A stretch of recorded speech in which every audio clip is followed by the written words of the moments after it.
Bitcoin explosion to $200,000 this year, or aliens landing on Earth. According to one well-known billionaire, the second option is actually more likely.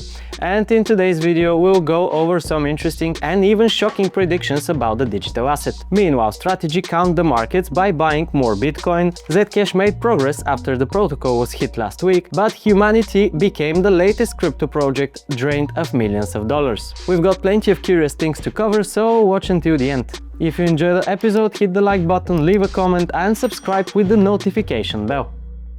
You probably remember last year's bull run when Bitcoin surged past $125,000. Over the past few months, however, the bears took control, and at the time of this recording the cryptocurrency is trading around $63,000. For now, it seems overly optimistic, even unreasonable, to dream of a return to previous all-time highs this year, but that doesn't stop some analysts from predicting explosive moves. Chris Millas recently expressed this belief that people believe in aliens, but not in Bitcoin reaching $150,000 or even $200,000 by 2026. His post on X sparked mixed reactions, including a comment from billionaire Frank Giustra. The Canadian businessman, a GOAT supporter and crypto critic, said there is more evidence for extraterrestrial life than for Bitcoin hitting such levels in the coming months. Drop a comment below the video. What would surprise you more? Aliens landing on Earth this year, or Bitcoin exploding to 200k? Staying on Bitcoin, let's look at more predictions. The analyst known as Ted on X believes the price may continue falling in the near term, potentially bottoming around $50,000 in Q3, followed by a pump to 100k. Kabuki shared a similar view, forecasting a drop to 47k in July, followed by a powerful rally to over 150k early next year. And to close the Bitcoin chapter for today, here's what Strategy did. After causing chaos last week by selling 32 coins, the company got back on track and bought 1,550 BTC for over $100 million. This pushed their total holdings above 845,000 coins worth over $53 billion. Impressive, but Strategy is still carrying an unrealized loss of around $10 billion following the recent market crash.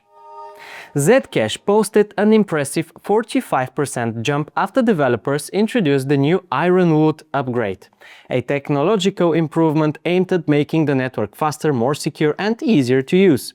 This comes just a week after Zec hit a yearly low following the discovery of a critical bug in the Orchard pool that could have enabled counterfeit coins.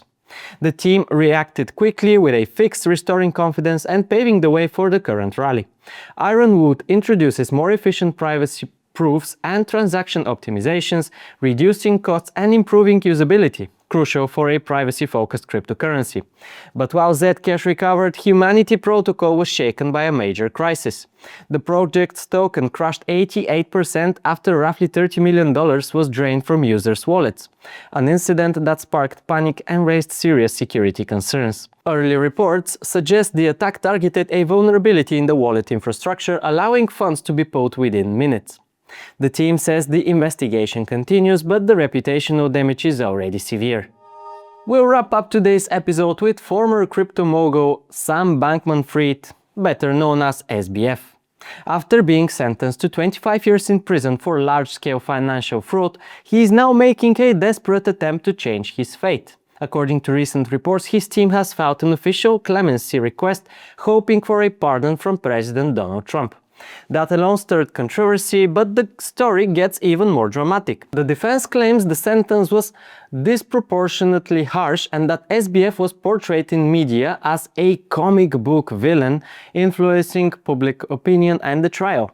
Critics quickly responded that investor losses reached billions and that such a request is unrealistic and morally questionable. Interestingly, Trump has hinted he's open to the idea of pardoning people in the crypto industry if he believes they were treated unfairly. And he has already granted clemency to figures like Binance founder Changpeng Zhao and Silk Road creator Ross Ulbricht.